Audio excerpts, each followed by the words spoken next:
August 1947. The British are quitting India nearly 200 years after they took power. One of the largest, most ethnically diverse nations in the world has been divided. One country will now become two, India and Pakistan. As a British barrister draws a line on a map, a once peaceful land implodes. People are forced out of the villages they have lived in for generations. 15 million scramble to be on the right side of the new border. At least 1 million die in the process.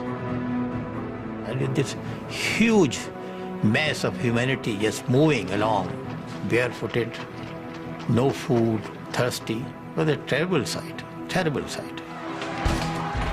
Communities that have lived together for centuries turn on each other in one of the worst communal massacres of the 20th century. It was so senseless, so utterly senseless. And yet, there's nothing you can do about it. Britain, the once great colonial power, looks on as India burns. Hindus and Muslims were in the grip of madness, lunacy.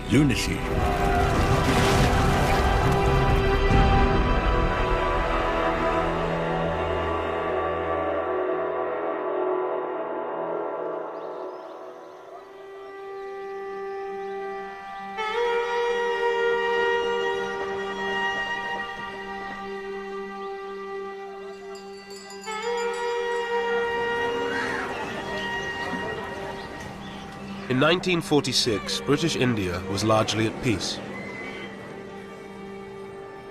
On the surface, there was communal harmony between Hindus, Muslims, and Sikhs.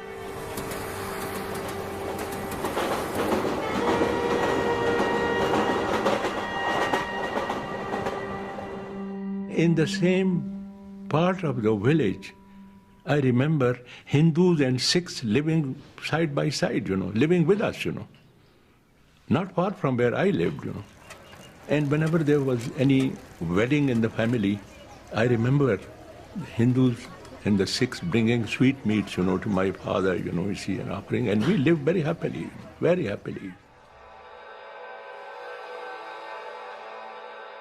In British India, the 255 million Hindus were in a majority.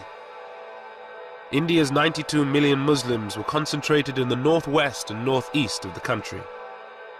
The 6 million Sikhs lived mostly in the Punjab, one of the richest and most diverse provinces in India. Lahore was its ancient capital.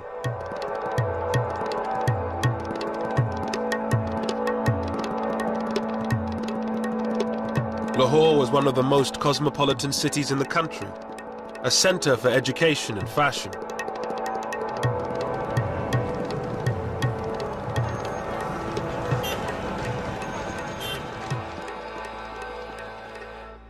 Roded Khan, a Muslim, had left his village to study law and history at Lahore's Foreman Christian College.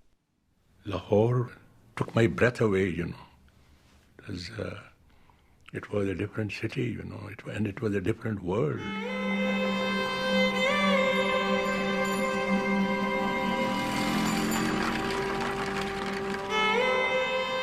It was a very liberal, very tolerant, very progressive institution.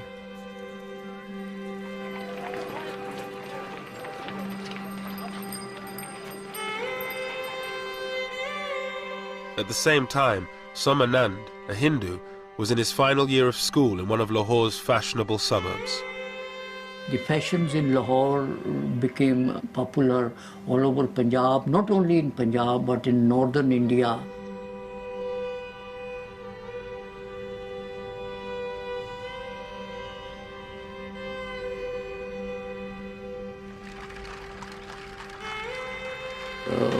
There was a famous saying in Punjabi that a person who has not seen Lahore has not been born yet. He is yet to be born.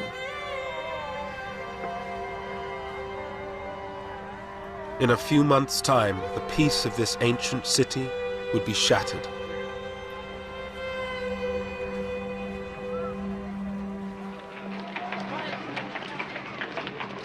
For nearly 200 years, Britain ruled over India's 380 million people. India was the centerpiece of Britain's empire, a source of money and power. For the British who were stationed there, life had changed little in decades.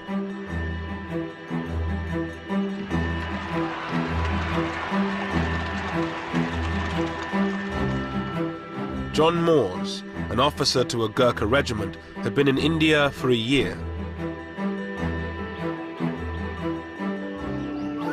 We had a hunt, and they'd imported these hounds possibly in the 20s or somewhere like that, and they used to hunt jackal. The tribesmen would come in with a live jackal and release them eventually, and then the hunt would take it up and try chasing them. But then you had to have a whole brigade out defending the hunters. They would be deployed all round over so many miles.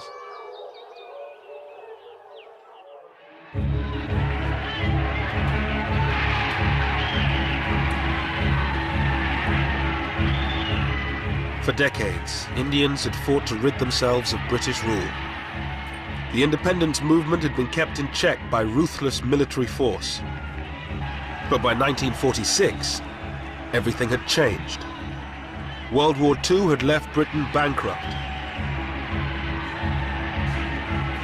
Mr. Moores and the other British troops knew that they would be the last. We knew that having come through a very expensive world war, that the cost of maintaining an army in India following the Far East War, we realized that this couldn't be paid for. The taxpayer, England was in a bad state, particularly 46, 47, financially.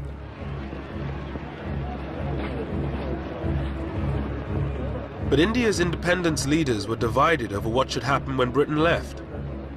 The Indian National Congress, under its leaders Pandit Nehru and Mahatma Gandhi, demanded a single state where all religions would live side by side. But many Muslims feared living under a Hindu majority.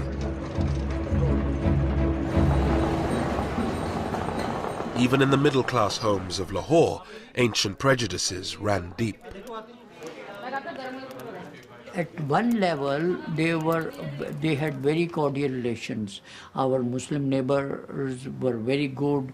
They helped us, we helped them.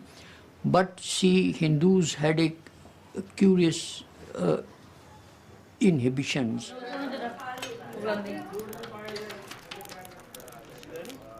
My mother's attitude, she didn't allow any Muslim to enter her kitchen. Any cooked thing from a Muslim home was not allowed to enter the kitchen. When she was eating, she would not allow her Muslim neighbors, the lady, to touch her. So such inhibitions and customs, they kept us apart. In Lahore's old city, Muslims were forbidden from drinking from the same taps as Hindus. Zahur Uddin, a Muslim, was a champion wrestler from the old city.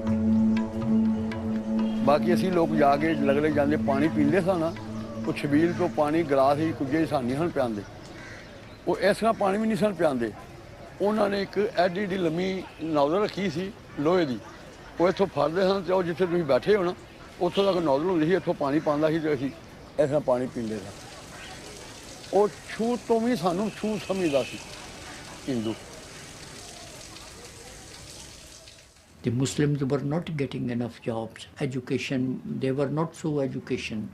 They envied Hindus who had the best of jobs, and they always wanted. That's why the slogan of a Muslim homeland became very popular among the Muslims.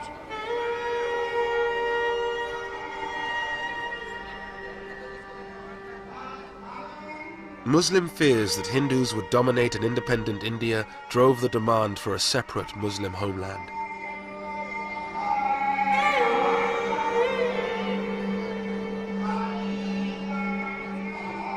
It was championed principally by one man, a 70-year-old British-educated barrister, Muhammad Ali Jinnah. His Muslim League demanded the division of India into two, one country for the Hindus and Sikhs and another for the Muslims.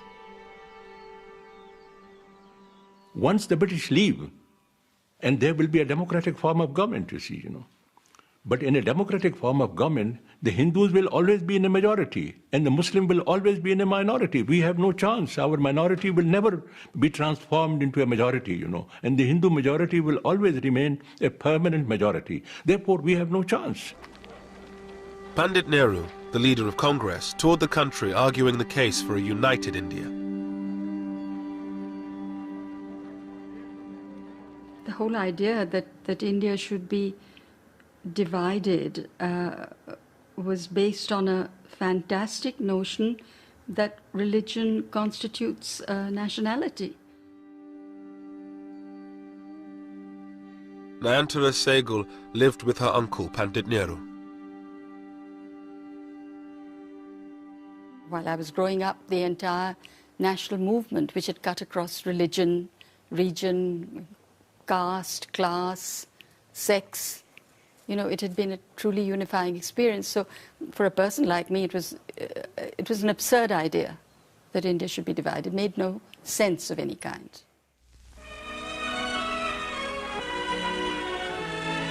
Clouds gather over Simla for the opening of Lord Wavell's conference with the Indian leaders. In March 1946, a British government delegation, the Cabinet Mission, arrived to negotiate between Congress and the League. This was supposed to be the breakthrough conference, where a deal would be struck leading to an independent India. Pandit Nehru, who calls for an Indian republic, is accused by the League of working for domination over the Muslim minority. Jinnah did compromise on his demand for a separate Muslim state. He accepted a united India if it had weak central powers. But Nehru, a socialist and believer in a strong central state, refused any such concessions to the Muslim League. Mr. Jinnah, the Muslim leader, holds fast to Pakistan, and it's reported that his maximum concessions were regarded by Congress as inadequate. At any rate, the fateful conference at Simla, following the preliminary work in Delhi, has ended in failure.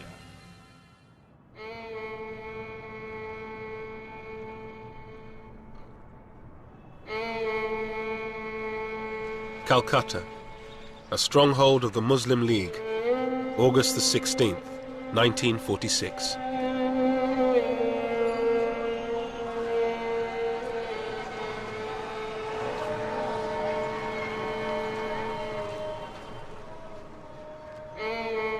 With the collapse of negotiations, Jinnah called for direct action.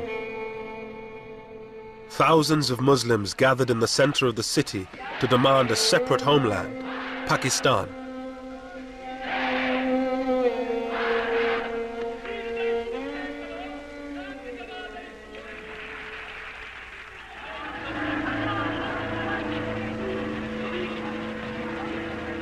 As the crowds dispersed, the more radical elements headed for the Hindu parts of the city.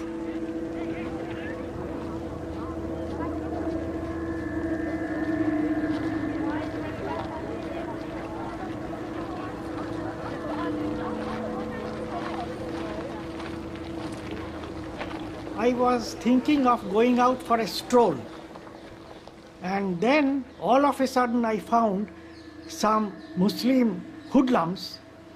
They came out, shouted, Nara-e-Takbir, Allahu Akbar. Allah is the great master.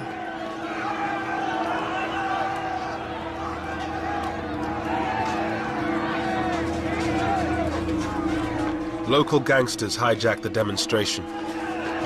They whipped up the mob, and it turned violent. Then I found that a neighbor who had come out to see what was happening, his head was cracked and lay bleeding. So I thought that going out would be absolutely foolhardy. Then these boys, they started hitting the doors, and they said that we will not spare any Hindu.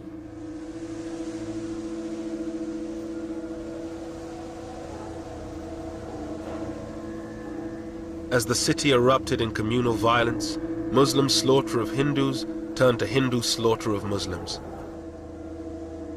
Shankar Ghosh was was covering the riots for a Calcutta newspaper. A jewellery shop was surrounded by a crowd armed with iron rods.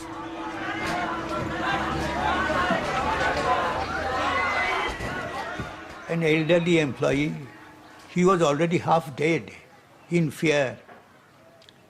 He came with his folded hands like this. But this furious mob, they had no time to hear what he wanted to say. So I think a boy of 14 or 15 just pulled his leg as he came out, and the man fell down. And someone hit him on the head with an iron rod. I think that one blow had finished him.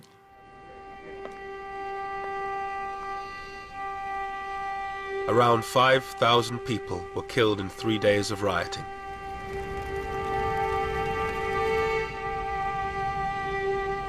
But the British, with one eye on leaving India and fearful of being overrun, ordered the troops to stay in their barracks until it was too late.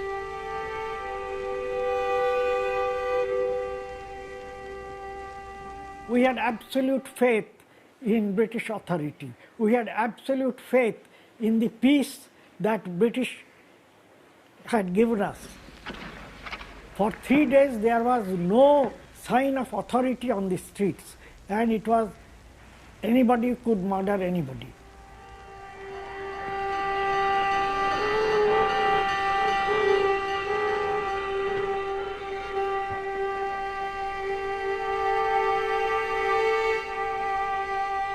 The Calcutta killings shattered the hope of the British that they could get out of India quietly and peacefully. With religious hatred and suspicion growing, the dream of a united India seemed to be falling apart. Pran Chopra was a young reporter for All India Radio at the time of the riots. Until then, there was still a possibility that there could be an undivided India.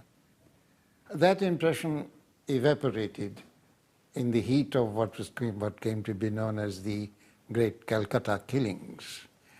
Once that impact spread through the rest of the country, the hope that India could remain undivided began to vanish. After Calcutta, the violence spread. In Bihar, Hindus largely massacred Muslims. In Noakhali, in Bengal, it was Hindus who were mostly under attack. With British power waning, India was in danger of falling apart in the chaos of communal violence. One man thought he could bring the country together and maintain the dream of a united India: Mahatma Gandhi. Ashoka Gupta was one of Gandhi's disciples. After the riots, Gandhiji's attitude was that we are same people, born in the same country, brought up in the same country. We have believed in the community living. Whether you follow this faith or that faith, it doesn't matter. It's the humanity which concerns.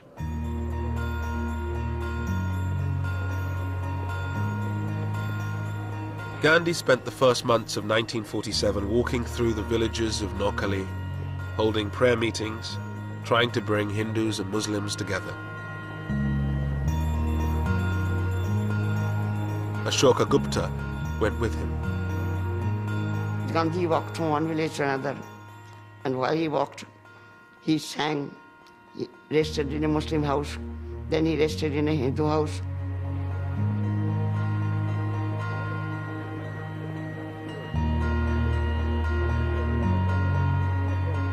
But the great pacifist and campaigner for independence was hardly the unifying figure he wanted to be. Gradually, the prayer meetings, the non-Hindus were absent. Shankar Ghosh reported the story for his Calcutta newspaper. The Muslims were not keen to come to him, were not keen to listen to him. And before Gandhiji went on his morning trip from one village to another, they used to divide the path, spread thorns, bones, etc. on this road. An advance party had to be sent because he was in Noakhali, he was not wearing any shoes. He was walking barefoot. Gandhi had always opposed constitutional concessions to Muslims. For many of them, he represented Hindu supremacy. Mr. Gandhi did not appeal to the Muslims, you know. He failed to win the hearts and minds of the Muslims of India, you know. The way he used to talk about politics and his language, it was foreign. It did not appeal to Muslims at all, you know. But he used to be practically, you know, naked. He used to have one arm on the shoulder of one girl, and he should have another arm on the shoulder of another. And the Hindus thought he was a saint, you know. Gandhi's dream of a united India seemed to be collapsing. He was a sad man. I think nobody was listening to him. He was considered to be an incorrigible idealist who has no connection with reality.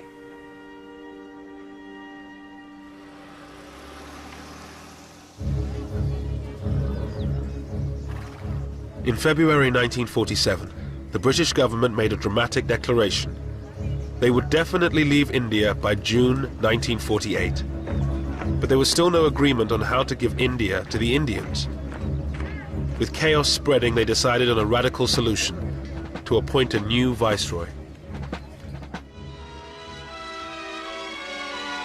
The scene is Northolt Airfield. The occasion, the departure of Lord Mountbatten of Burma, who was leaving for India with his wife. Before the new viceroy, there lay the task of holding office for the brief but obviously difficult period of just over a year until the date when Indians are to take full control of India. Everyone in Britain, I'm certain, wishes the viceroy all possible success in India. I was in school, and they said, you'll miss the last term of school, and we're taking you out in the middle of this term because Daddy's been appointed Viceroy of India, and so we're going out for probably a couple of years.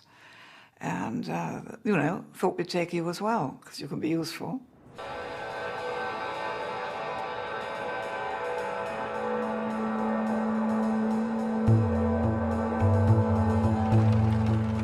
In March 1947, Mountbatten arrived in India. The former Supreme Allied Commander of Southeast Asia had a reputation for being a decisive leader, a man who could knock heads together. His brief was simple: to get a deal and get Britain out before India imploded.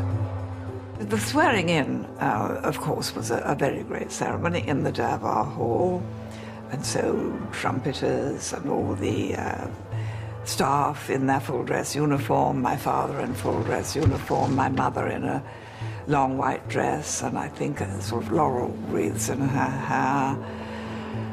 And they looked like film stars.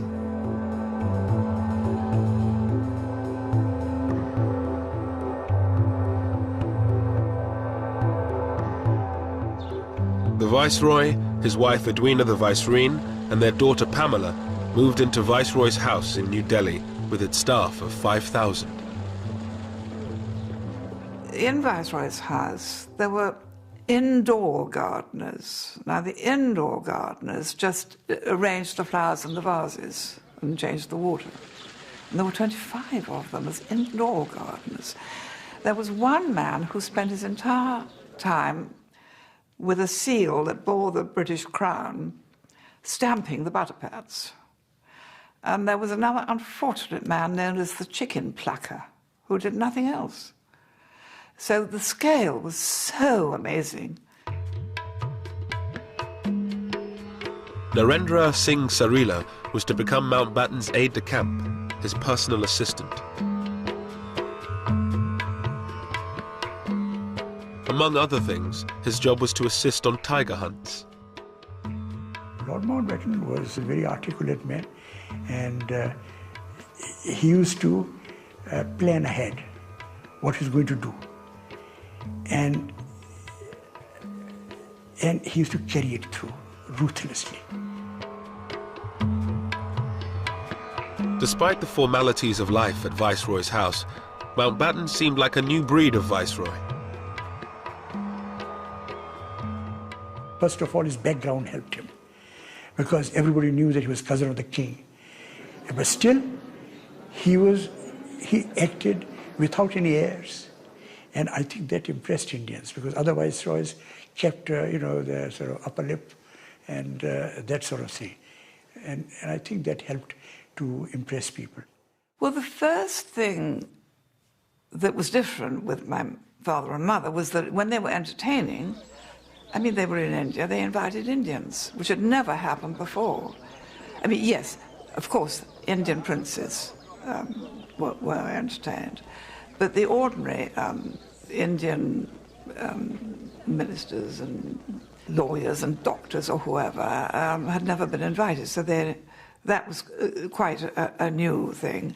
On the personal level, Dickie was a very charming, very handsome, very lovable person who met one very informally, and, when one was very young and rather nervous in front of important people, he could put one at one's ease.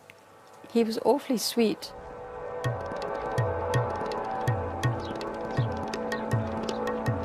Mountbatten's first task was to meet the Indian leaders, Mahatma Gandhi and Pandit Nehru for Congress, and Muhammad Ali Jinnah for the Muslim League. He hoped his more informal style would give him greater success than his stuffier predecessors. They sat away from the desks in armchairs and were offered refreshments of some kind, and he would say, well, now, before you put me in the picture politically and in the state of India, do tell me a bit about yourself. It was a technique that worked with Nehru. The two would become lifelong friends, but it totally failed with Jinnah. He came out of the meeting afterwards and said to his aides, my goodness, he was cold as ice.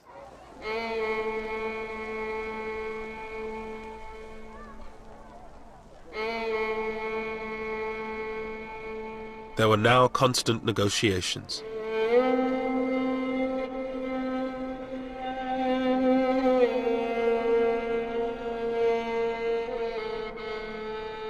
As a divided India became a real possibility, the political tensions at the centre filtered down to the local level.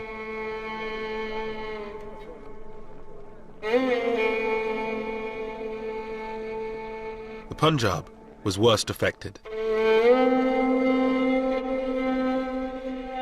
The province was one of the wealthiest in India. Hindus, Muslims and Sikhs all claimed it as their own.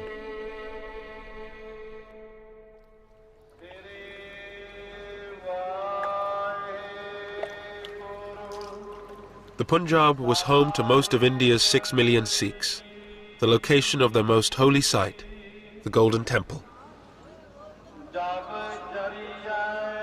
The Sikhs' great fear was that if India was divided, the Punjab, with its Muslim majority, would end up in Pakistan. For Sikhs, it was unthinkable that they would be ruled by the Muslims, historically their enemies.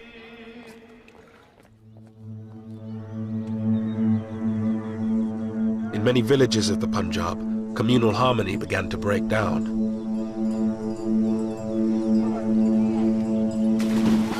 Aridaman Singh Dillon was living in a mixed Sikh-Muslim village. I had Muslim friends and we used to play together. And there was nobody from our families put any obstacles between us. But when the strife began, then I was prohibited from going out with my Muslim friends. But we would sneak away and often will get caught and scolded. My grandfather, he noticed us going about playing around in the fields. We tried to hide, But ultimately he found out, and I was giving a good thrashing and scolded. Bhai Jassa Singh ji, Bhai Nihal Singh ji, As a young boy, he watched local politicians stir up divisions between the communities for their own ends.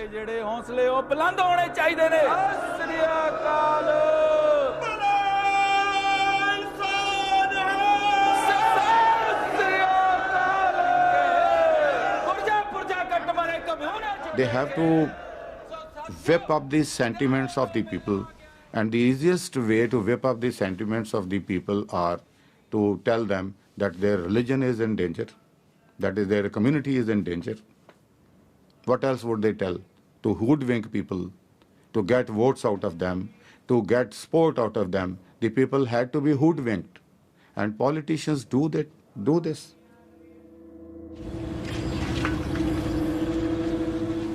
Tension also increased in the Punjab's capital, Lahore. Student Somanand always had a lot of Muslim friends. They now refused to talk to him. A class fellow of mine raised the Congress flag on the school building. The Muslims were very furious. Why? They also raised their Muslim League flag on the school building. So the tension increased. The distrust was already there under the surface.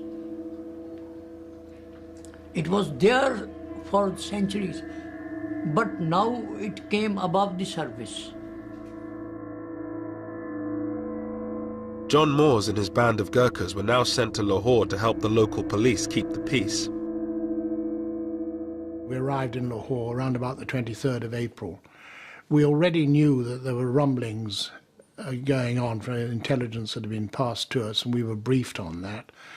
And our first job was to get to know the city and how to get around it.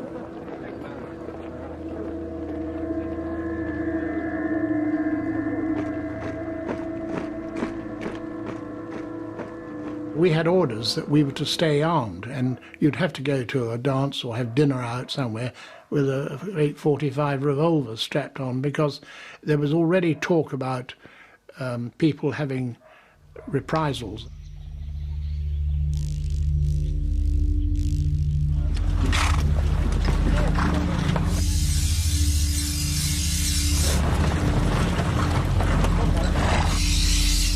In the villages of the Punjab, there were few British patrols. The Sikhs began forming jathas, armed bands. Many Sikhs had served in the British Army during the war and still had their weapons.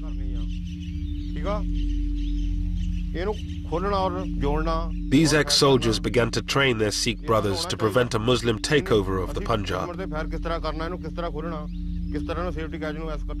Jatadar Shingara Singh had recently been released from prison where he served time for assault. He lived in a Sikh majority part of the Punjab.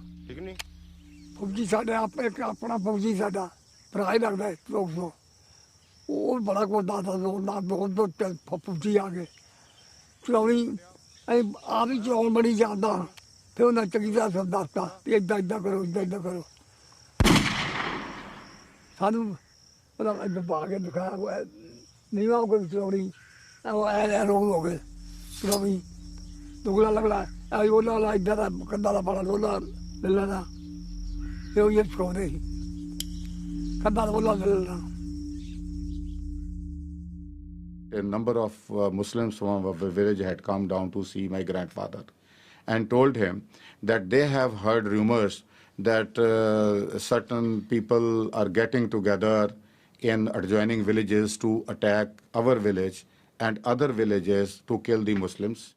Aridaman Singh Dillon came from a long line of Sikh warriors. His ancestors had been imprisoned by the British. His grandfather, the village head, refused to join in the wave of communal violence.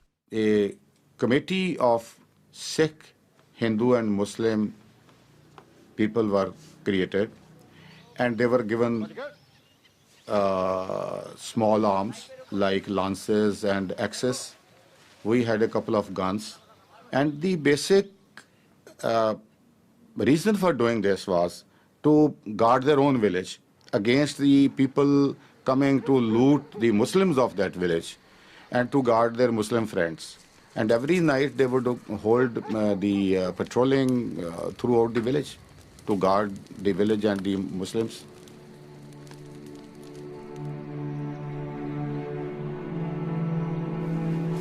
Seeing the Sikh preparations for war, Muslim villagers decided to launch a first strike. In March 1947, Sikh villages around Rawalpindi came under attack. ਝਾੜੀਆਂ ਕੋਲ ਵੱਡੇ ਆਦਮੀ ਦਿਸਣ ਲੱਗ ਪਏ ਅੱਲਾਹੁ ਅਕਬਰ ਯਾ ਅਲੀ ਅੱਕਾ ਅੱਲਾਹੁ ਅਕਬਰ ਯਾ ਅਲੀ ਨਾਲ ਹੀ ਉਹਨਾਂ ਦੇ ਕੁਲਾੜੀਆਂ ਹੁੰਦੀਆਂ ਸਨ ਕੁਲਾੜੀਆਂ ਉਹ ਉਛਾਲ ਰਹੇ ਸਨ ਔਰ ਬੜੇ ਮਤਲਬ ਯਾਨੀ ਐਗਰੈਸਿਵ ਸਨ ਬੜੇ ਗੁੱਸੇ ਵਿੱਚ ਸਨ ਜਿਸ ਤਰ੍ਹਾਂ ਕਿ ਸਾਨੂੰ ਖਾਈ ਜਾਣਗੇ ਤੇ ਸਾਡੇ ਵਾਸਤੇ ਵੀ ਇੱਕ ਨਵੀਂ ਗੱਲ ਸੀ ਕਿ ਸਦੀਆਂ ਤੋਂ ਅਸੀਂ ਉੱਥੇ ਲੋਕ ਰਹਿ ਰਹੇ ਸਨ ਕਿ ਹੋਇਆ ਕੀ ਹੈ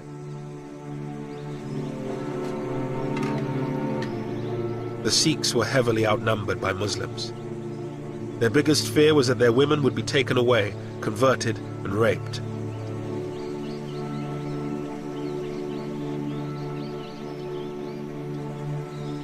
एक मुसलमान सी गुलाम रसूल उसका नाम सी उसने एक लड़की की डिमांड की थी कि एक लड़की मैनू दे दिओ ते असी सारे लोगों नू वो बदमाश टाइप का आदमी सी और असी सारे लोगों नू इत्थों हटा देंगे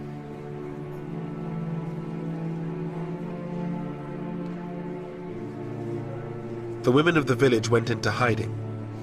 Bir Bahadur Singh's father decided to act to save the honor of his village. His teenage son looked on. 10 ਸਾਲ ਤੋਂ ਲੈ ਕੇ 40 ਸਾਲ ਦੀ ਤੱਕ ਜਿਹੜੀਆਂ ਸੁਨੱਖੀਆਂ ਸਨ ਸਾਡੇ ਇਲਾਕੇ 'ਚ ਬੜੀਆਂ ਔਰਤਾਂ ਸੁਨੱਖੀਆਂ ਹੁੰਦੀਆਂ ਸਨ ਪਹਾੜ ਦਾ ਨੀਮ ਪਹਾੜ ਦਾ ਇਲਾਕਾ ਸੀ ਤੇ ਉਹ ਸਭ ਤੋਂ ਪਹਿਲਾਂ ਆਪਣੇ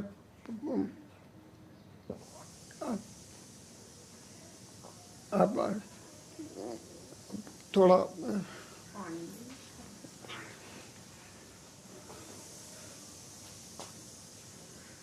आवाज मारी सब तो पहला अपनी बेटी नू मान बेटा आ जा मेरी भैन मान कौर जी मेरे को 2 साल वड्डी सी 18 और 19 साल की सी और बैठ गई मेरे पिताजी ने खंडा जब कर लगे तो वो वार जड़ा सी वो लग्या ना वार लग्या ना रब जाने मुँह आ गया और की हो गया मेरी भैन ने अपनी गुत्त इंज की थी और मेरे पिताजी ने बड़े गुस्से नाल उसदा दुपट्टा इंज किया और मोरी कृपान और सिर वो परे सी पे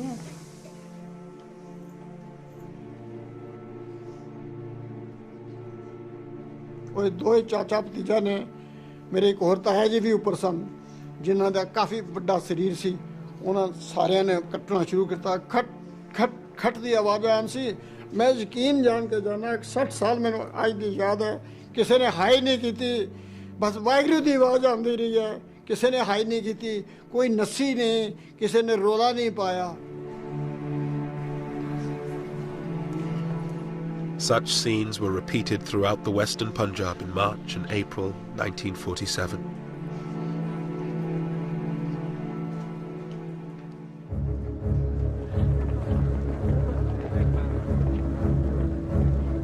With the threat of all-out conflict, a deal became a matter of urgency. The Congress leader, Pandit Nehru, now had power within his grasp.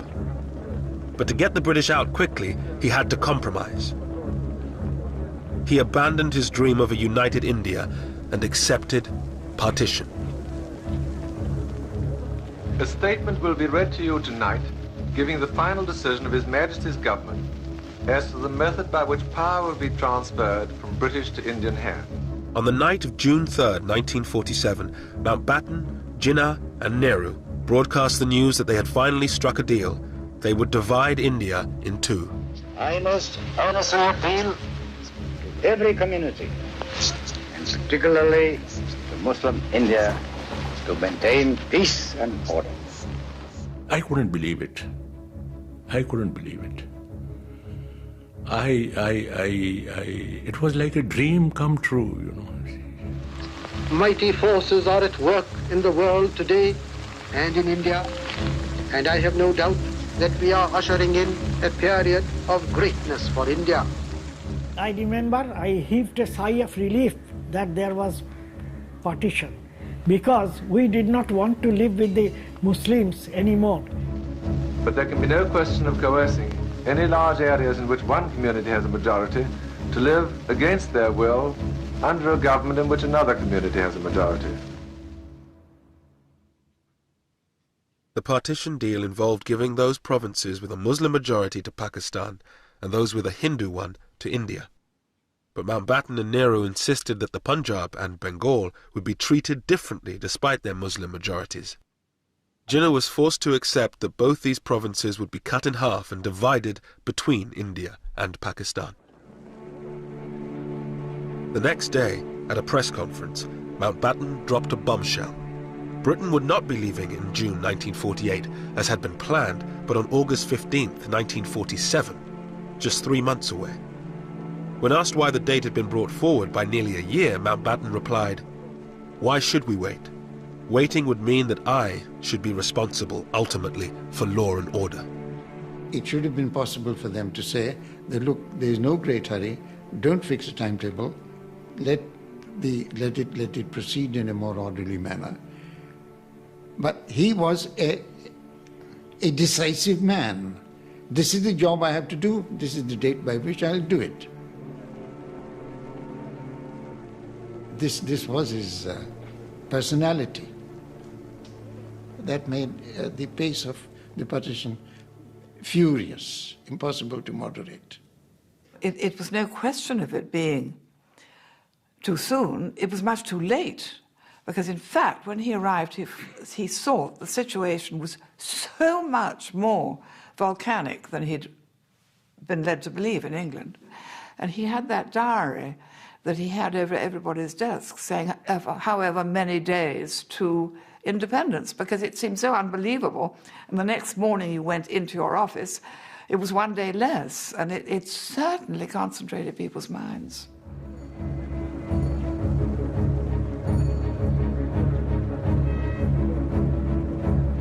But with 3 months to go, no decision had been made on one crucial matter: where the border between Pakistan and India would lie.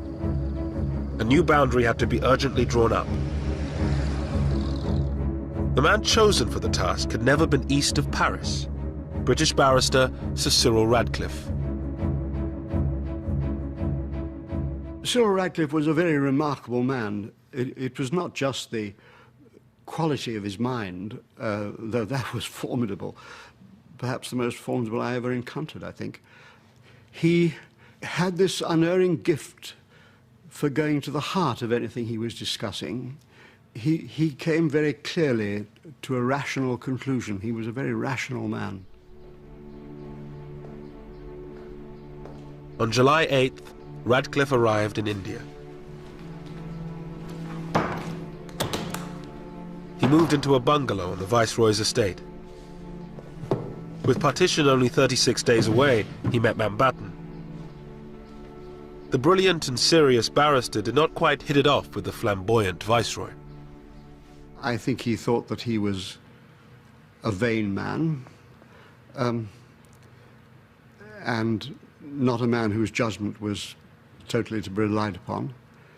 But he didn't dislike him, and I think he respected the fact that Mountbatten was the last Viceroy and doing the best he could with a very difficult remit. Could you get me the figures, please, for the Gurdaspur district? I believe I'm right in saying that there is a narrow Muslim majority, but not a substantial one. Yes, sir. It's 50.6%. With his private secretary, Christopher Beaumont, Radcliffe began his work. His toughest job would be in the Punjab and Bengal, which were being divided in two. Radcliffe was being asked to draw a line through the middle of both provinces. In doing so, he would look at which religion was in a majority in each individual district, but he would also take into account other factors, such as the connection of railways, canals, and irrigation channels. In the streets of its great capital, Lahore, there was uncertainty over which side of the city the border would fall.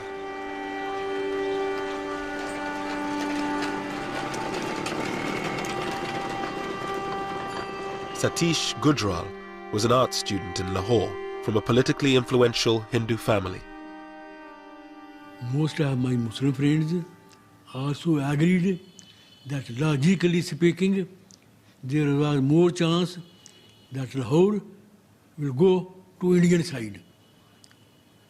Because seeing everything belongs to Hindus.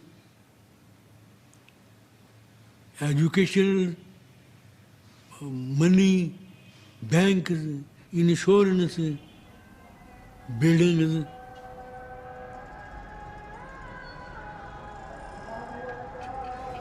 या मौला जी दोवां कन्ना ही फिर लाहौर सन पाकिस्तान जी लिया असीं इत्थे ही रहिए असीं घरों बाहर ना निकलीए सारियां कबरां भी इत्थे निकल गईयां असीं ते मरांगे इत्थे घरों बाहर ही निकले ना किते गए ने ना किते आए ने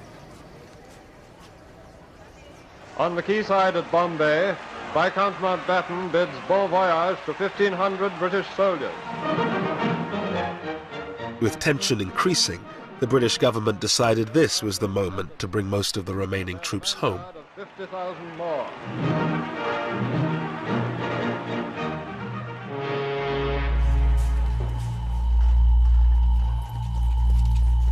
With just over a month to partition, tension on the streets of Lahore began to turn to violence.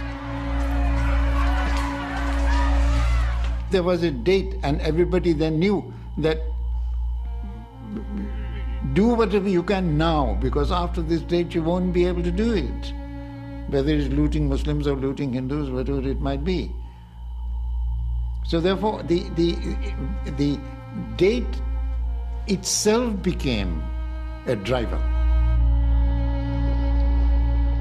With the border still to be decided, Muslims, Sikhs and Hindus began to clear their neighborhoods of anyone not of their community.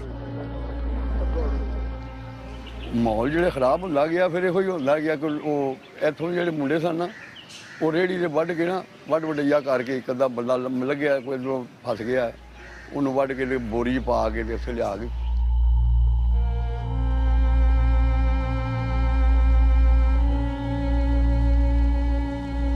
होगा सी उत्थे लिया के ते ओनू साड़दे सन ये मुंडे मुसलमान जेह्ड़े ऐसे एरिए जित्थे जित्थे मुसलमान हैगे सन उदों हालात इस तरह इहो जिहा रोज कतकत होया मार दित्ता साड़ दित्ता ऐ पोजीशन हो जांदी। Despite violence erupting around the Punjab, the British presence was now minimal. John Moores and his small group of Gurkhas did what they could in Lahore. You try to get in there quickly and say, well, what's happened with the police? And they say, well, this shop's been set on fire. And then the next thing which upped it would be someone would be killed or burnt. And so then you get a reprisal from the other side, then picking on somebody else. And gradually, this is how it escalated. It was like a bushfire. And it was difficult to control. As Lahore tore itself apart, Mountbatten had other problems to solve. Partition was just a few weeks away, but the future of large parts of India had yet to be decided, that of the princely states.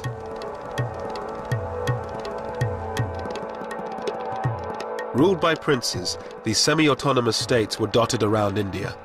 They had been allowed to run their own affairs in return for their loyalty to the British Crown.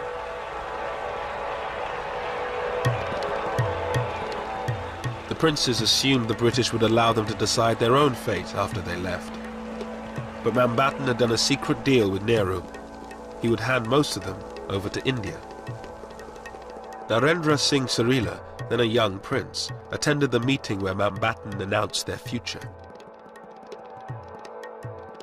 In July 47, my father said that the last Chamber of Princes meeting is going to take place in Delhi, in which Mountbatten will address the princes. It is an important meeting. You go, you deputize for me. You know, he was trying to build me up. On July 25th, the princes gathered to hear what Mountbatten was offering them.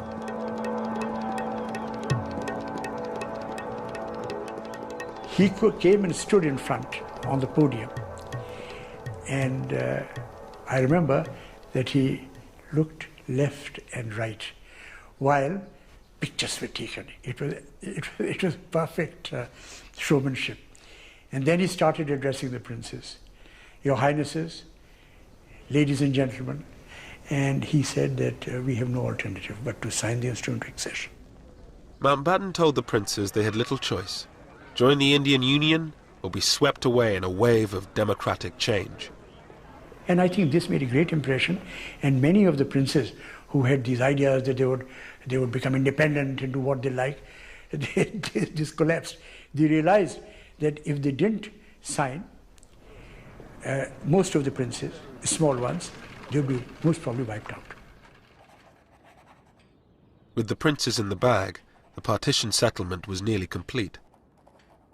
All that remained was the final border, down to Sir Cyril Radcliffe. I think it was the loneliness of the decision which I remember him talking about. It wasn't a single decision, it was a series of decisions about where the line should be drawn. These decisions were going to be his, and he had to take responsibility for them. And I think he found that a lonely experience by comparison with some of the things he'd done. Sir Cyril had no time to see what was happening in the lands he was dissecting. His approach to drawing up the boundary, separating majority Hindu Sikh areas from majority Muslim ones, almost certainly encouraged the religious cleansing of entire districts. There were areas where the margins were not very great. Therefore, the majority in those areas wanted to make sure that the process didn't get fudged with small numbers. So drive the minority out, whether it is Hindu or Muslim minority, to make sure that this bit of territory doesn't slip out of your hands.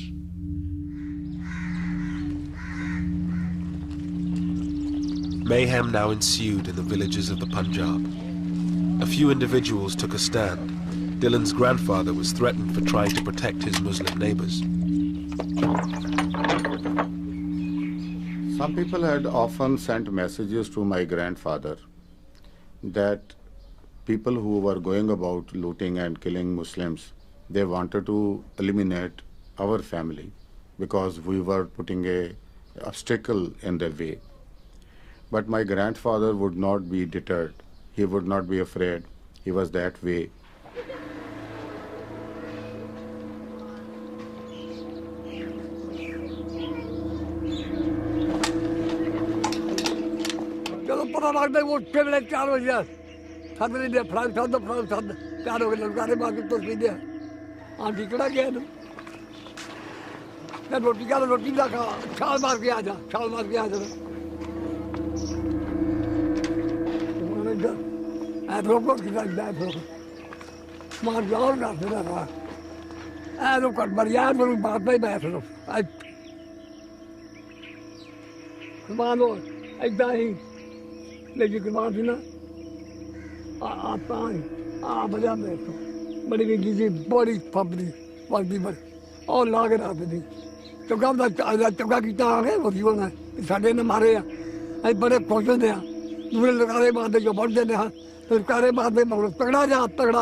Small contingents of British-led troops scoured the countryside trying to stop the violence. But by then, there were just too few to make a difference. One had messages coming in all the time by hand, written messages. I can remember one, it was rather a sad, pathetic note by some chap who could write a little bit of English. And he had been in the Indian Navy. And on a scrap of paper, this came in one day saying, I'm home on leave at this particular village. And my name is so-and-so, my number is so-and-so, please can you come and help us, we are going to be attacked. But by the time we located the village, we got there and the village had been attacked and I couldn't find this man, a lot of people were killed. So it was that sort of message, it was sad, you know, people desperate for help and knew where we were. But when I say we were only 100 people. I mean, the whole area was something like, what, 50,000 square miles? One village I went into where we knew there was something afoot. I hadn't been told to go there. I was coming back at the end of a patrol and I saw vultures circling, and so that was usually a pretty good indicator. And got into the village, and sure enough it had been completely decimated. The well was full of bodies. One woman had been pregnant and she'd been carved open completely, and breasts had been cut off, and awful atrocities. ਉਹ ਸਾਨੂੰ ਉਹ ਗੱਲ ਨਹੀਂ ਨਾ ਮੈਂ ਲੱਗਣ ਦਿੰਦੀ ਸੀ ਸਾਡੇ ਬਾਰੇ ਤੇ ਉਹ ਤਾਂ ਸਾਡੇ ਬੰਦੇ ਆਏ ਨਾ ਉਹ ਤਾਂ ਇੱਦਾਂ ਹੀ ਸਾਨੂੰ ਮਾਰੀ ਜਾਂਦੇ ਆ ਅੱਧੇ ਜੀ ਮਾਰਦੇ ਆ ਉਹ ਨਹੀਂ ਬਾਹਰ ਲੱਗਣ ਦਿੰਦੇ ਇਹ ਚੰਗਾ ਹੁੰਦਾ ਜਰਾ ਇਹ ਚੰਗਾ ਹੁੰਦਾ ਹੈ ਜਿੰਨੇ ਬੰਦੇ ਜਿਹੜੇ ਚੰਗਾ ਹੀ ਹੈ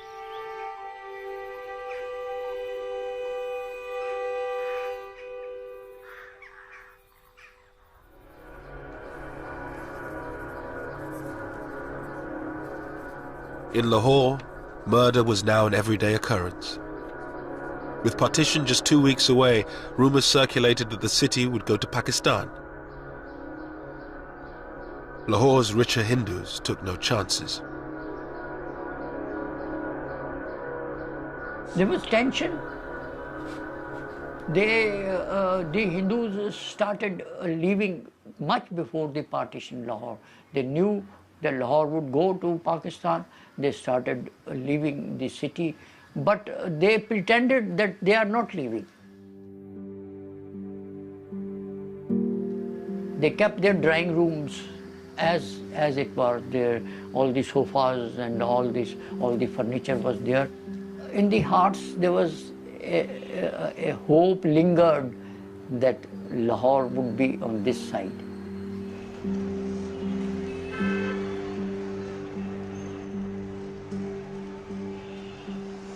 ਕਈ ਜਿਹੜੇ ਮਾੜੇ ਮੋਟੇ ਸਨ ਉਹ ਜਾ ਉਹ ਤਾਲੇ ਮਾਰ ਕੇ ਵਿਚਾਰੇ ਲੁਕੇ ਰਹਿ ਕਿੱਥੇ ਜਾਈਏ ਕਿੱਥੇ ਆਈਏ ਉਹ ਲੋਕ ਹੀ ਮੋਏ ਨੇ ਜਿਹੜੇ ਸੌਖੇ ਸਨ ਉਹ ਪਹਿਲੇ ਹੀ ਨਿਕਲ ਗਏ ਸਨ ਤਾਲੇ ਮਾਰ ਕੇ ਜੰਗਲੇ ਮਾਰ Som's father, a bank manager in Lahore, said if they could live under the British, they could live under the Muslims. I didn't want to leave. My father also didn't want to leave. He hoped. And he said, okay, all these people who are leaving, they are fools. They'll come back tomorrow.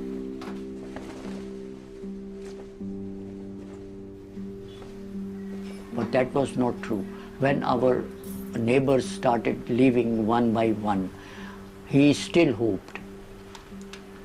Our closest neighbors who we had very close relationships, the Bhatiyas, when they left, my father wept that day. As thousands fled, Muslim gangs set fire to the Sikh and Hindu areas of the old city. The old Lahore, beautiful and historic, was in flames. At night when I used to sleep on the terrace, I could see the Hindu Shahalmi area burning 5 miles away.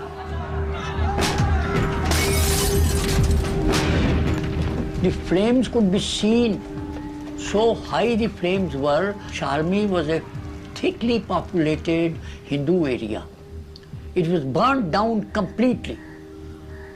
And I could see 5 miles away the flames, the light, all that. And we were so terrified that night. All around my house, people were running. Children, elders, women. When I asked someone, he said, mobs are coming. and the area is on fire. Told me to run at once if you want to save your life.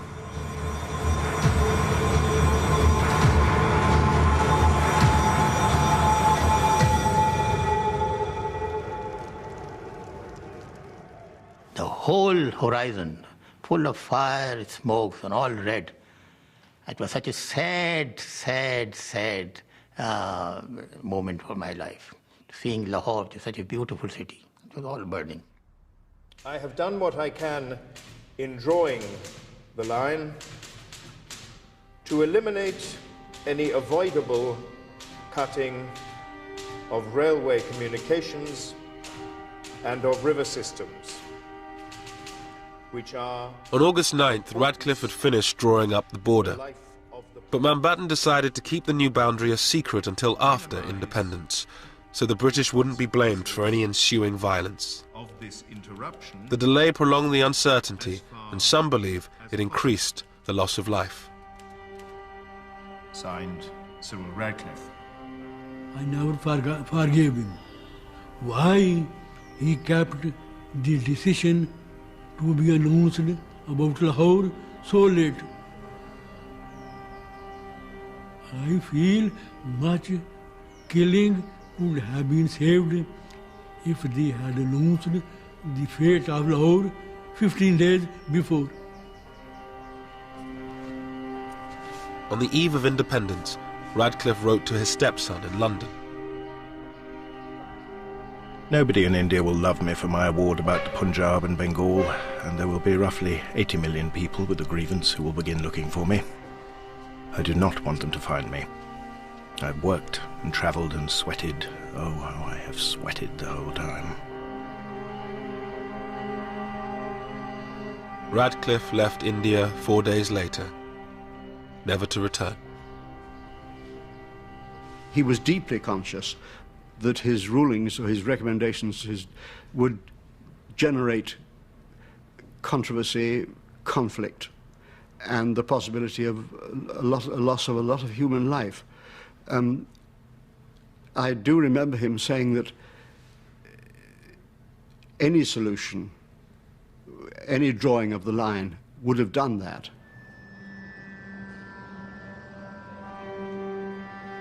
On August 14th, 1947, a new country was born on the subcontinent. Jinnah's dream of a Muslim homeland became a reality in Pakistan.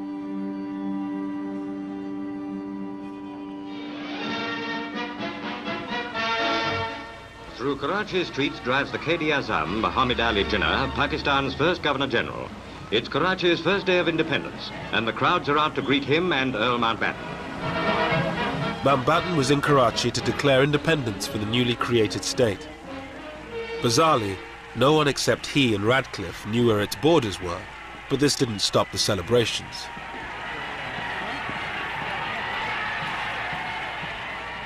It never occurred to us that the Muslims of India will ever see the emergence of a sovereign, independent country, which they could call their own, you see.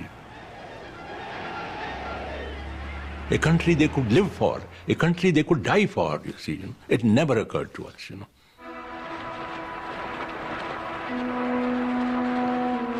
The next day, it was the turn of India to celebrate.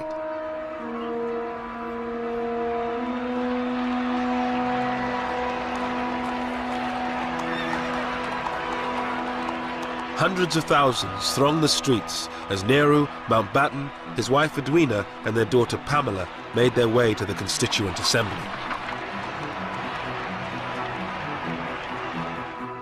Unfortunately, when my parents arrive, they can't get in because the crowd is so thick, but so thick, that they can't open the doors. So there's no way for them to get in. So somebody has to crawl in some window and go to the Prime Minister and say, it's like the Viceroy can't get in because the crowd is so vast. Will you come and sort it out? So Nehru had to sort of scuttle around the back and start hitting people and shouting at people and clearing away, which he was always brilliant at and loved doing. And eventually my parents were allowed to make their state entrance considerably less dignified than had been expected.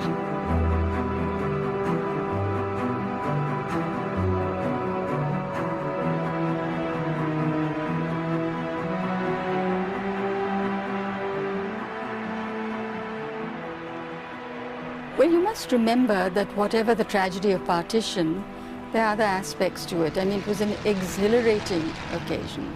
There were millions of people out on the streets celebrating.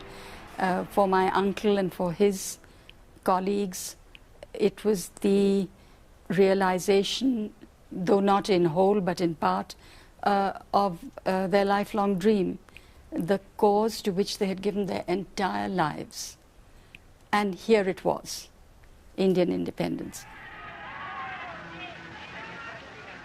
But not everyone was celebrating. Gandhi, who for decades had struggled for a united independent India, lay fasting in Calcutta. His disciple Ashoka Gupta was with him. He was a disappointed man. He was a man in distress.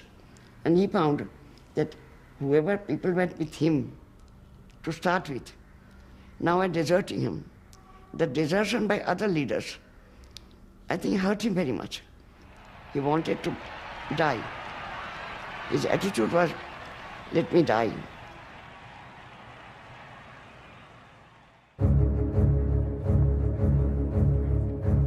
With the celebrations over, Mountbatten finally announced the new border.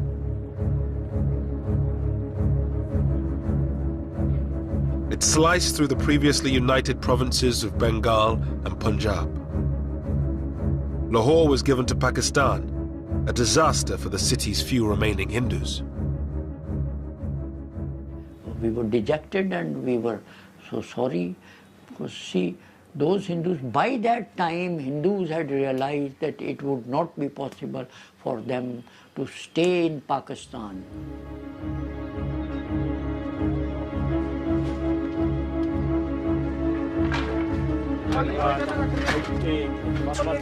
Millions of people were now on the move. Muslims who found themselves on the Indian side of the border, and Hindus and Sikhs who were on the Pakistani side.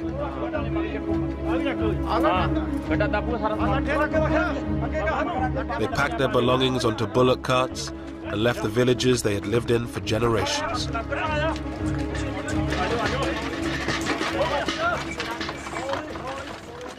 डरते हैं जी हाँ डरते हैं बहुत तो डरते हैं सब भी अजीब आजन कोई चीज नहीं चुकन दी वाला भाई आके कुछ नहीं जाना तुम अपनी जाना ले जाओ गड्डियां ते बहन दी करो गड्डियां ते दो दो बोरियां आटा सुट लिया जिन्ना घर हैगा सके ते एक गड्ढा सी छां घरां दा कोई पता नहीं सी इन्हां नहीं पता भी आया भी अपने पिंड ही जावांगे इत्थे बलगणी आउणा सी पिछे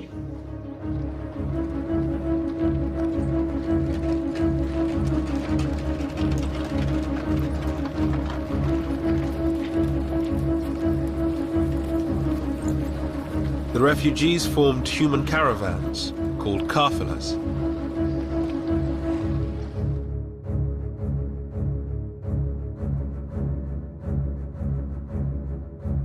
The lucky ones had military escorts to protect them from armed bands waiting on the roads.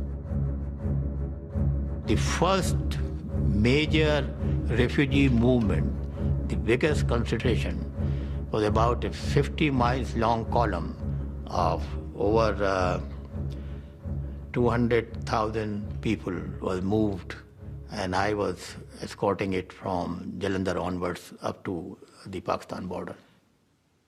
Wajahat Hussain was a young army officer. He had been sent to the Punjab to deal with disturbances on the border. We had very few troops with us, very few troops with us. So here were these people. There were no transport arrangements. There were no arrangements for the medical cover. There was nothing except that we had collected these people in open spaces. They were told to move, and they were moving on foot. Some had bullock carts, and they put their belongings on the bullock carts, and their old people and children. Others were on the foot. And we used to do initially we used to do about 15 to 20 miles in a day. But as they got tired, as the days passed by, they became less and less. Military ਨਾਲ military ਆਉਂਦੀ ਰਹੀ ਅੱਗੇ ਪਿੱਛੇ ਪਿੱਛੇ ਅਸੀਂ ਨਾਲ ਦੋ ਤਿੰਨ ਮੌਤਾਂ ਵੀ ਸਾਡੀਆਂ ਉੱਥੇ ਆ ਕੇ ਹੋ ਗਈਆਂ ਹੈਗਾ ਹੋ ਗਿਆ ਬਿਮਾਰੀ ਪੈ ਗਈ ਬਹੁਤ ਜ਼ਿਆਦੀ ਬੜੀ ਮੁਸੀਬਤ ਸੀ ਬਿਠੇ ਫਿਰ ਕਾਬਲਾ ਖਲਾ ਨੇਰ ਪੈ ਨੇਰੀ ਪਾ ਜਹਾਜ਼ਾਂ 'ਚ ਵੀ ਰੋਟੀਆਂ ਸਾਨੂੰ ਇਸ ਤਰ੍ਹਾਂ ਬਾਹਰ ਪੈ ਜਾਣਾ ਉੱਥੇ ਕਾਬਲਾ ਕਰਨਾ ਤੇ ਕੋਈ ਜੇ ਪੱਕੀਆਂ ਤੇ ਪੱਕੀਆਂ ਨਹੀਂ ਪੱਕੀਆਂ ਨਹੀਂ ਪੱਕੀਆਂ ਨਹੀਂ ਪਾਣੀ ਗੰਦੇ ਪੀਤੇ ਪਤਾ ਨਾ ਇਹ ਤਾਂ ਝੋਨੇ ਲੱਗੇ ਝੋਨਿਆਂ ਵਿੱਚੋਂ ਆਇਆ ਕਰਕੇ ਤੇ ਪਾਣੀ ਪੀਣਾ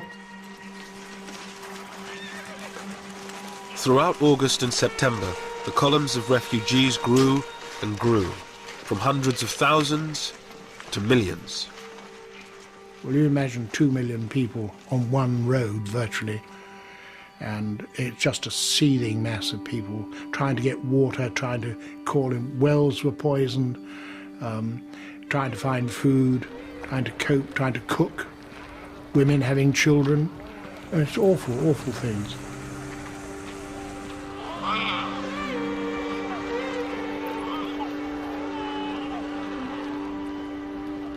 And of course they often try to stop us and to ask for help, and sometimes, if depending what we were doing, we'd stop and say, what's the matter, what do you want? And then they'd say, we know we've no food, and say, well, I'm sorry, I can't do anything for you, because that wasn't our job. We just didn't have any food to give them.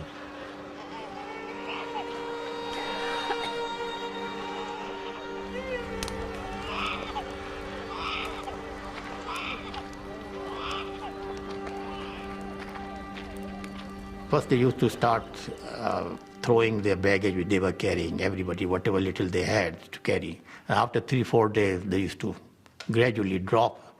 And then they were left with just the clothes shattered, tattered. And lastly, the mothers leaving their small babies. That was our biggest problem. And there were these crawling babies, and on the side of the road with these thousands and thousands of people just moving. It was a terrible sight, terrible sight.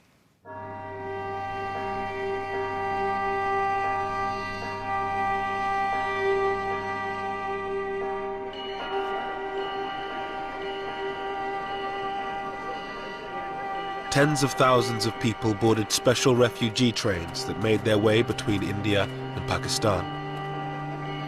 They were easy prey for the armed gangs that roamed the countryside. It was John Moore's job to escort a trainload of Muslim refugees to Pakistan.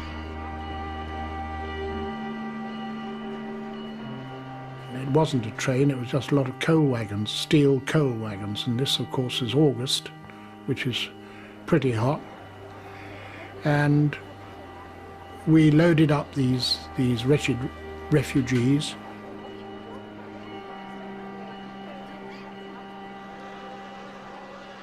It was very distressing, and the journey from Ambala to Amritsar by train normally, you could do it in about, I suppose, 4 or 5 hours. And in this case, it took 4 days.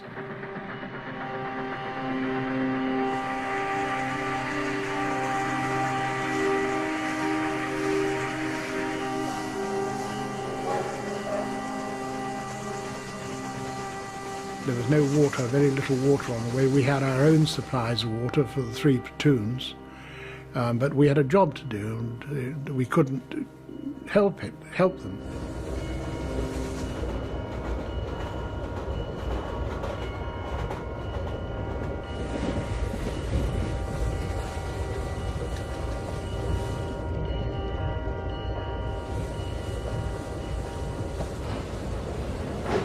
Three days into their journey, they reached the Sikh stronghold of Amritsar. Just 14 miles from the border, they were forced to stop to pick up water. The station had been taken over by hundreds of armed Sikhs. Amritsar station was crawling with, it was packed, it was like sardines, right across, not just the platforms, but across the tracks. They all had weapons of some sort or another. Some were old blunderbusses, some were fairly modern rifles, spears, swords. They were shoulder to shoulder crowds, and pushing and shouting and screaming, and you realized that you were just going into a hell, and if you didn't look tough, you were for trouble, because they would then have gone for us before the refugees. And I said the thing to do is to get the grenades out, let them see. A lot of them are ex-soldiers, these people here, the weapons they were carrying. Let them see you priming grenades, prime the grenades, and that they'll know you mean business then. And doing that, the crowd sort of melted back and away and left us clear. And I suppose we must have been in the station for about 4 hours, something like that. And just as dawn was breaking, we managed to pull away the engine to do the last 14 miles. There had been very little planning for the movement of refugees or their protection. Most British troops had already been sent home, whilst Indian and Pakistani forces were in total disarray. They were totally inadequate forces. The reason was very simple, because the Indian army was being split. At the same time, don't forget that the troops were also concerned about their families, because wherever they came from, the trouble was going on in their homes also. So they were very much concerned. And most of them were on leave, or they were on the process of joining their new unit, or they had already joined. So very few bodies on the ground, really speaking, available to us to deal with the job.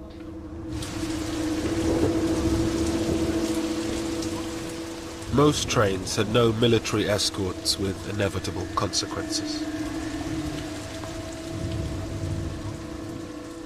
John Moores was called to Umballa station to meet a train that had been attacked.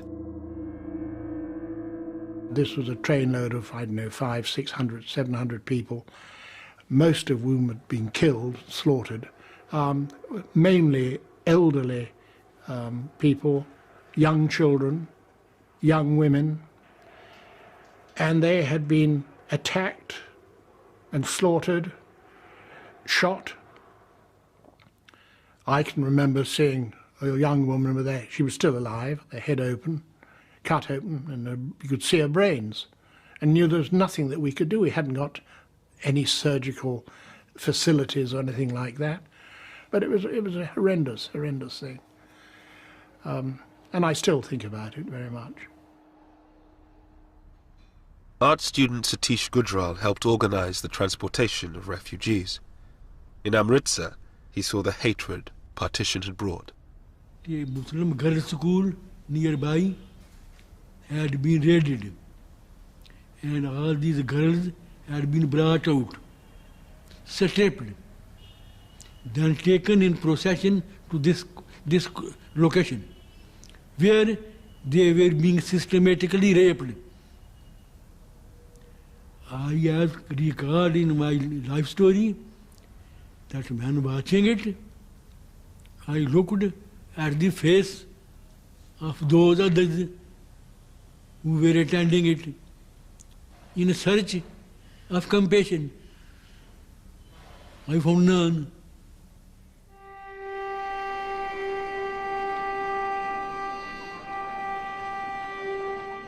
In the coming months, around 15 million people made the journey from one side to the other.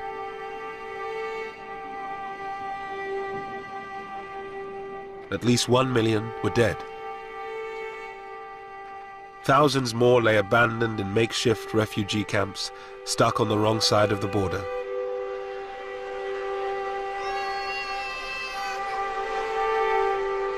The Viceroy now led the relief effort.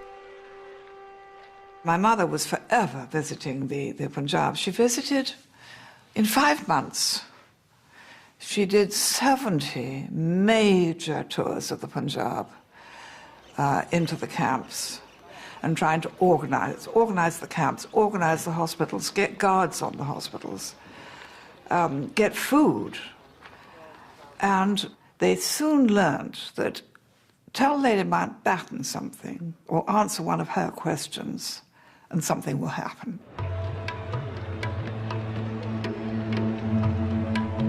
Pandit Nehru, the new Prime Minister of India, toured some of the camps with her. Finally, he came face to face with the price his people had paid for partition.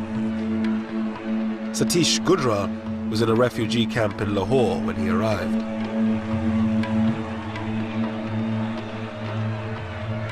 I vividly recall everything graphically. There the refugees wanted to kill him. He was shocked. A man who grew up as the darling of the people was going to be killed by the same people. I had been in pro-Nehru fellow, but that evening I did not feel, because I thought for the leaders having been truly responsible for all this havoc. So I thought he was only harvesting what he had sowed. So that first time that day, I felt no reverence toward him.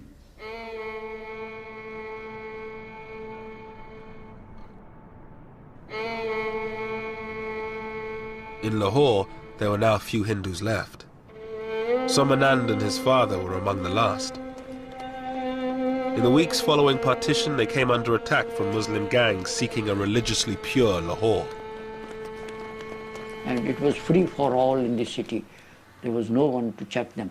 So they had come for that purpose, and somebody had given them our address and all that, and they came to kill us. But fortunately, we had a very narrow escape, and I was with a neighbor, with a Muslim neighbor, and they looted, they ransacked the house, took away all the clothes which they could use, all our shoes.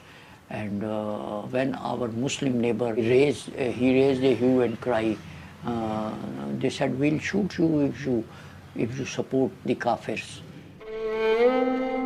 It was too much even for Som and his father, who throughout the violence had held out the hope that they could stay on in the city of their birth. Then we decided to go to Delhi straight away. Went to the airport and came to Delhi with our 2 clothes, nothing. We left in a plane. My father bought 2 tickets for Delhi. I saw our houses when the plane went up and flied over model town. I wept.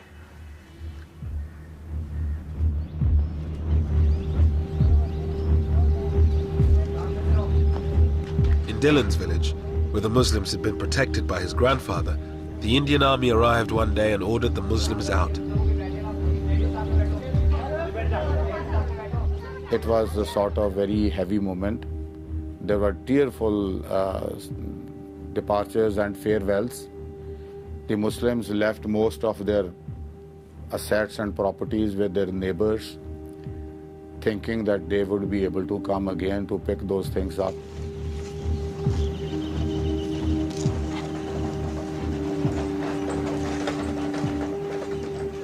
Initially, the people felt very remorse about their going. But then, in a couple of days, sort of they try to occupy their homes. They try to take away whatever they had left.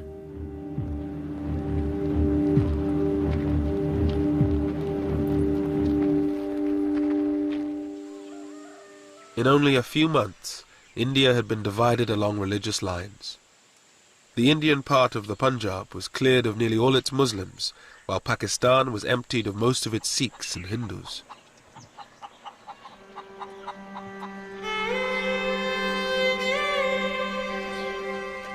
Lahore, once one of the most mixed cities in all of India, was now home only to Muslims. Gone was the cosmopolitan Lahore. Gone was liberal, tolerant, progressive Lahore, you see. But I think culturally, Lahore suffered, you see. It was a great city in those days. It was a great city in those days. With the passage of time, we became more conservative, more backward, more intolerant, more pseudo-Islamic, pseudo-Islamic. I think the primary responsibility is of the Hindus who didn't treat the Muslims as their equals. That was the root cause. The Muslims and Hindus couldn't integrate despite living together for all these centuries.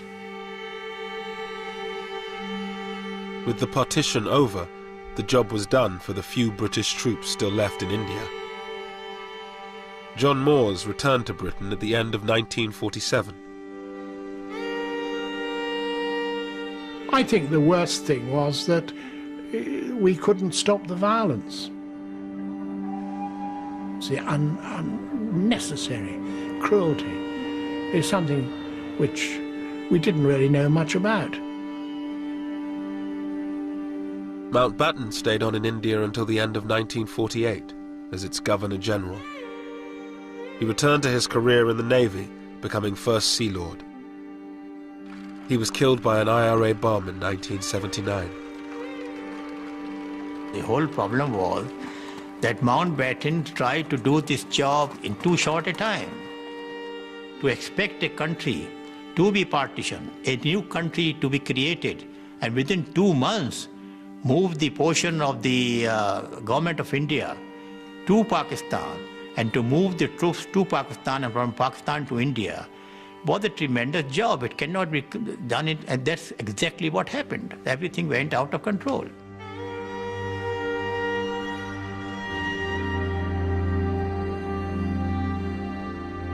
Satish Gujral, the art student from Lahore, became one of India's greatest painters.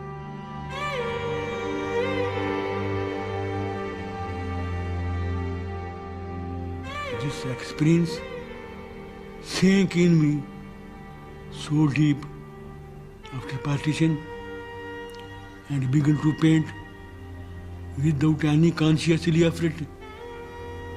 This woman suffering, this brutality of man to man became my theme.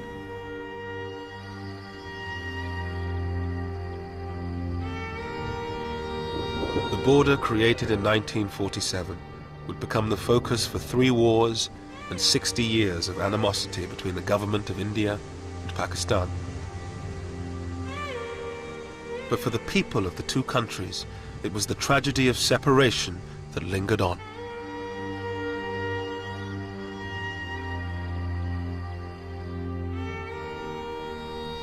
I missed my friends. I couldn't understand why they had to go. Why were they pushed away? The only thing was that they were being pushed away. I knew they were not going happily, so I couldn't understand why. And I still think, why? What did anybody get out of it?